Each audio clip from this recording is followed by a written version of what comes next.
Oh, strap yourself in, folks, because we're about to descend into the depths of cinematic despair with Indiana Jones and the Dial of Destiny.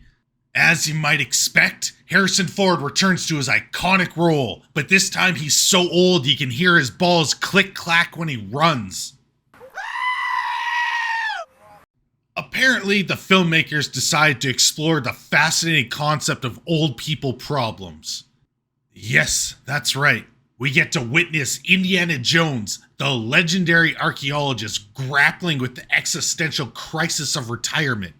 So move over, action, and adventure, because it's time for an AARP membership drive. Get off the streets! Old people are driving! This movie, well, it's a train wreck, a dumpster fire, and a colossal failure all rolled into one. It's like someone took the sacred artifacts of the Indiana Jones franchise and replaced them with a jar of expired mayonnaise. This film tries to capture the magic of the original Indiana Jones movies, but ends up resembling a cheap knockoff sold on the black market. If I wanted a cheap knockoff, I'd go to the back alleys of Cairo and pick up an Indiana Jones DVD for a couple of bucks. First and foremost, let's talk about the writing. Kathleen Kennedy's fingerprints are all over this script like a defiled victim from Law & Order SVU. Well, Indiana Jones. Now let's you just drop them pants. Drop? Just take them right off. Don't say anything, just do it. Them panties. Take them off. There, boy. Come on, squeal.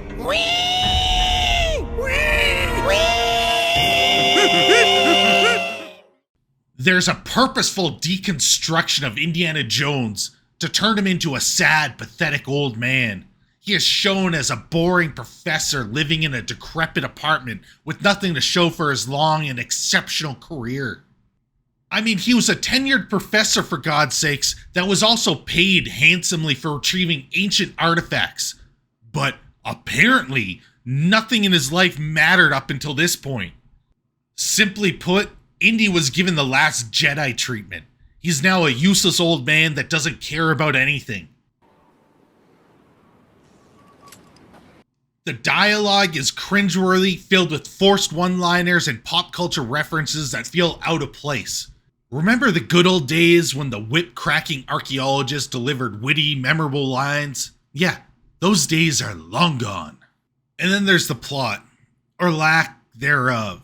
Time travel. Really? Did the filmmakers run out of ancient artifacts to hunt down, so they decided to throw in a contrived time travel MacGuffin? It's as if they wanted to destroy everything that made the original films great. The story really feels like it was written out of spite just to defame Indy. It's lazy, uninspired, and insulting to the intelligence of the audience. This film lacks the heart and soul of its predecessors.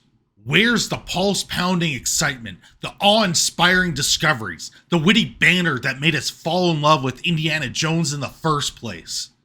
But the real travesty here is the treatment of our beloved hero, Indiana Jones. What was once an iconic, rugged, and whip-wielding adventure has been replaced by a bumbling fool. Gone are the days of Indiana Jones outsmarting Yahtzees, dodging traps, and charming his way into our hearts. Instead, we're subjected to a version of Indy who is constantly emasculated by Phoebe Waller-Bridge's character, Helena Shaw, who plays Indy's goddaughter. Hard emphasis on God, because she acts like she's the almighty savior of archaeology. I am a golden god! Okay, look, man, if you're not gonna take this seriously, I'm you a don't have... serious golden god! She's like a relentless mosquito buzzing in your ear, except instead of sucking blood, she sucks the joy out of every scene she's in. I've seen shrunken heads with more charisma and screen presence than her. Honestly, it's just painful to watch Helena take center stage, overshadowing Indiana Jones at every turn.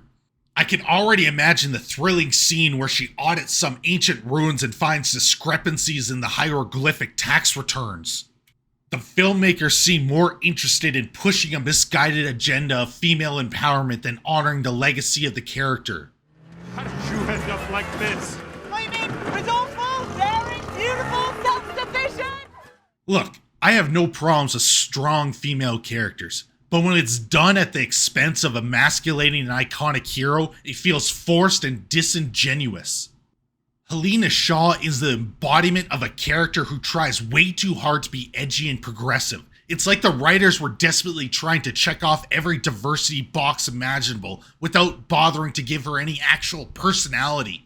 She's the walking stereotype of woke character, armed with a machine gun of politically correct buzzwords. I half expected her to start a Twitter rant about the lack of gluten-free options in ancient runes. No gluten-free options? You're a fascist. I'll rip out your heart and make you eat it! But, it's not just Helena's character that's the problem. It's the way she emasculates Indiana Jones at every turn.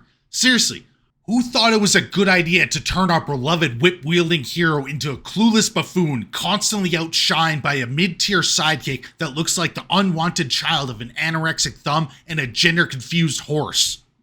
It's like they purposely went out of their way to make Indy look as competent as a neurosurgeon with Parkinson's during allergy season. He's been reduced to a prop in Helena's misguided adventure. But let's not forget our main antagonist, Jürgen Voller, played by Mads Mikkelsen. Now, Voller is a former Yahtzee turned NASA member who wants to use the Apollo moon landing program for his own gain. I guess when he realized he couldn't conquer the world, he decided to reach for the moon instead. Next thing you know, we'll have a spin-off series called Indiana Jones and the Galactic Third Reich. Remember the iconic boulder chase from Raiders of the Lost Ark? Well, prepare for disappointment because the only thing rolling downhill in this movie is the quality. The action scenes lack the heart-pounding excitement and inventiveness that defined the original films. It's like they replaced the stunt coordinators with a couple of interns who thought parkour was a type of French pastry. Instead, we're treated to uninspired chases, lackluster fight scenes, and explosions that feel as impactful as an asthmatic baby blowing out his first candle. It's as if the filmmakers simply went through the motions, checking off action beats without putting any thought or creativity into them. It's action on autopilot, devoid of any excitement or innovation. It's like watching an action hero on a mobility scooter, trying to pick up dentures from the floor. The only excitement you'll feel is when you finally leave the theater. I mean, for God's sakes, the entire flight sequence at the end of the movie could have been avoided if they didn't fly straight into firing distance. They certainly had the capability of flying above it. To make matters worse, the film's direction by James Mangold lacks the visionary touch that Spielberg brought to the franchise. The pacing is uneven, the tone is all over the place, and the once iconic Indiana Jones theme by John Williams is drowned out by a forgettable score. It's a disservice to the legacy of the franchise and a slap in the face to fans who have been eagerly awaiting this supposed final installment. But you know what's the real kicker? This film had the audacity to call itself an Indiana Jones adventure. It's like slapping a toupee on a bald man and calling him Fabio. This ain't no Indiana Jones film. It's a soulless cash grab that tarnishes the legacy of a beloved franchise. It's like taking a sacred artifact and defacing it with spray paint and stripper glitter. But perhaps the most egregious part of this movie is the exorbitant budget. At a whopping $295 million, you think they could afford a decent script. I'd gladly take a shoestring budget indie film with heart and soul over this bloated monstrosity any day of the week. In the end, Indiana Jones and the Dial of Destiny is a betrayal of everything we hold dear about the Indiana Jones films. It's a catastrophic failure that should have been buried deep in a forgotten tomb, never to be unearthed. It's a soulless cash grab that prioritizes hollow spectacle over heart, intelligence, and genuine adventure. If you're a fan of the original films, do yourself a favor and pretend this monstrosity doesn't exist. Indiana Jones deserves better, and we deserve to have our memories of the franchise left untainted by this travesty. Make sure you smash the like button, leave a comment, and share the link on social media. It helps let YouTube know my video is worth watching and will send out notifications. It really helps the channel. Now, if you like what I do and want to support my channel, consider becoming a channel member. You'll gain access to exclusive content like member live streams and have your name listed at the end of my videos. Young people from all over the globe are joining up to fight for the future. I'm doing my part.